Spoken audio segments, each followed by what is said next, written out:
Prophet of Thought.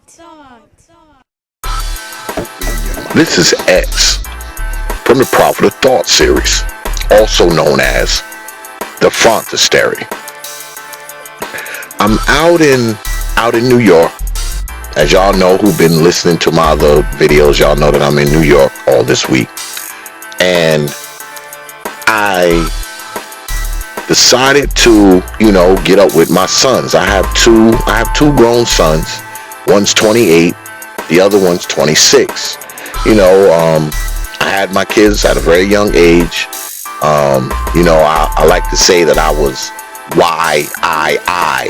And what YII means is young, ignorant, and irresponsible, which a lot of us usually are, okay, when we're, young, and a lot of us are like that now, so I was YII back then, and I had kids at a very young age. But now my sons are 28 and 26, and last night we went out, me and my two sons, we went out and, we had a couple beers together, at the bar. And as I sat there, I watched them, and I couldn't help but be glad. I couldn't help but to be assured by watching them, because they're men. They're not emasculated. They're not effeminate. Or are they fem-men? And I would like to think that was due to the fact that I was in their lives. I often talk about, how we need fathers and male presence and male input and male influence. I talk about that stuff often. And, I was in my boys' life from the time they were babies. I was in their life from the time they was babies. And up until my oldest boy was 15, and up until my youngest boy was 13, I was always in their lives. Now, I was out of their lives for about 4 years, due to some very bad, very ridiculous, ignorant, buffoonish decisions that I made, with my life. I was out of their life for about 4 years. And when I reconnected with my boys, they were 19 and 17. And even when I reconnected with them at that age, I pretty much had the same kind of reaction and thoughts that I had hanging out with them the other day. I was proud of what they had become, but I think I was more proud of what they had not become. And I look at them today, and it makes me think back to when they were younger. And when they were younger, my boys, we did everything together. They were around me all the time. We worked on my car together. We worked on the yard together. We swam together. We went fishing together. I taught them how to ride bikes. I taught them how to fight. I taught them how to box. I taught them all kinds of things. I taught them critical thinking. I taught them how to not settle their differences with violence. I tried to teach them how to be independent thinkers. All the things that I thought they needed, coming up in this world as young black men.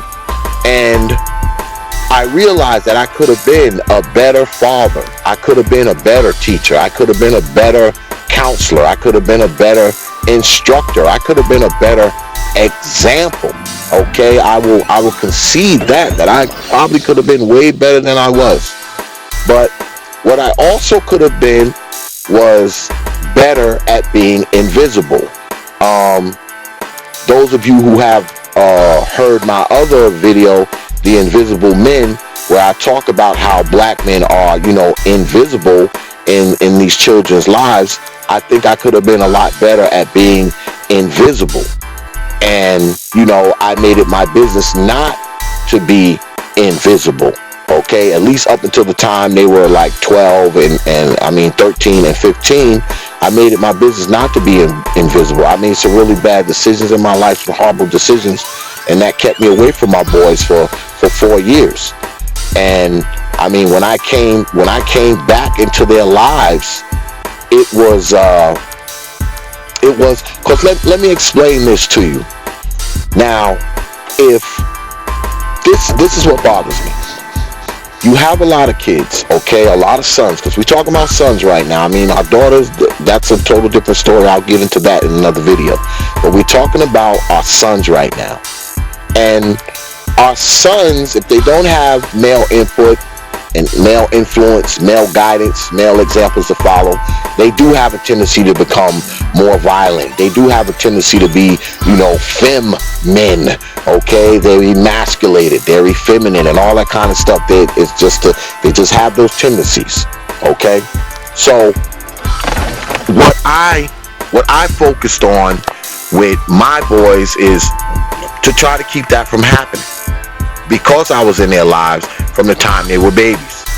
And those are the most important years, from birth to like 6 or 7. I mean, I think that those years are crucial, and I say again, I was out of my boys' life for a few years as they were teenagers, but usually by the time they're teenagers, they're the person they're going to be anyway, okay? And I think that's where a lot of us make a mistake. Those of us who have fathers who aren't invisible and are kind of present.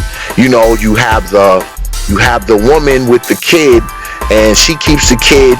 If her and the father aren't together and they have some kind of arrangement, where the father's kind of in the life, she wants to keep the kid while he's, an infant. Okay, and then when he gets to be 13, 14, 15, and he's taller than her, he's bigger than her, his voice is deepening, and she can't do nothing with him, now she wants to send him to the father. And I think that that's a mistake, because he's already the person he's going to be. Okay, if you want to get to the point where you want to send your son to their father, you need to be doing that when he's 5. You need to be doing that when he's 4. Okay, you need to be doing that when he's 6, when he's 7. You can't wait till he's 15 and now you want to send him to his father, because that's the same thing as that's like sending yourself. Okay, that's the equivalent of sending you to go stay with the father, and you already know what kind of disaster that would be.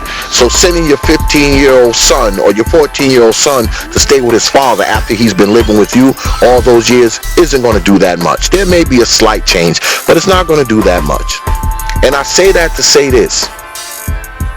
I feel that I don't know for sure, but I feel like if I wasn't in my son's lives, okay, if I wasn't in their lives when they were young, I think that it's a possibility that they would have turned out different. They wouldn't have been men. They would be fem-men. Okay, they would be effeminate. I just feel that would be the case, and I'm so glad that they are not that way. Especially being that I'm a person who gets on the internet and I talk about these things. Okay, I'm always talking about the fem-men. Okay, I'm always talking about, the emasculated men. Okay, I'm always talking about these things, and I just wanted to share with y'all that, I have 2 sons of my own, and they are men. They're not emasculated. They're not, feminine. Okay, they're just not. And I would like to think that me being in their lives played a great part in that. And not for nothing, I do believe that if more of us men were to play a more significant role in our sons' lives and in our daughters' lives too, if we played a more significant role in their lives, that we could change a lot of things. I mean, we could change the black world, man. I mean, relatively quickly, just by being in our kids' lives, especially our sons. We definitely need to be raising more real men. We do. And the fact remains that only us as men can do it. Okay? Only us as men can do it. And I was talking about this with my sons the other night. And it's crazy because I have a grandson too. And he's kind of rough. And he's raised by his mother pretty much, alone, not much, not much male influence around him. And I went to see him. I went to see him yesterday too, and he was acting up. So I had to put him in line. Okay, I had to get him in line, and I had to show him, who's boss. Because he's an up and coming male. He's 7, so he's kind of emotional, and he's kind of tries to feel himself and this and that. But I had to take his little behind to task. Okay, I had to take his little behind to task the other day and let him know that Pop is the big dog, and Pop's not your mom, and Pop's not gonna put up with the nonsense that your mom and your grandma put up with. Okay, it's not gonna happen. And I told his mother that he comes to stay with me for a little while. When he comes back, he'd be a changed boy. Okay, he probably wouldn't even be a boy when he come back. He'd be a young man. Okay, with some respect. Okay, he would act more like my 2 sons do. All right, and I say that not to digress from the topic too much, but I mean, I think it's very important that us as men be men so we can raise other men, and that's a fact. Because if we do that, okay, not only will we improve, okay, our black world, we'll be improving ourselves. I mean, I learned a lot, from being with my sons, because I hadn't been around them for a while. We hadn't been together for a couple years, and all 3 of us was together. And watching them, I learned a lot about myself, watching them as grown men, because they're like 2 different sides of me. My youngest son, he's more on my electric, crazy, wild side. And my oldest son, he's more of my more mellow, cerebral side. So they are pretty much polar opposites, but they turned out to be men. And for that, I am thankful. And for that, I take some degree of solace, okay, in the fact that I was able to raise my sons into men. And that's something that we need to do as men ourselves. Focus on raising our sons into men, being there for them. Because young boys, man, they need us. They need their fathers, okay? And in the case of my grandson, he needs his grandfather. We need it, okay? We need it. And anybody who doesn't understand that, and anybody who comes up with all these nonsense excuses for it not being that, is out of their damn mind. Prophet of Thought series.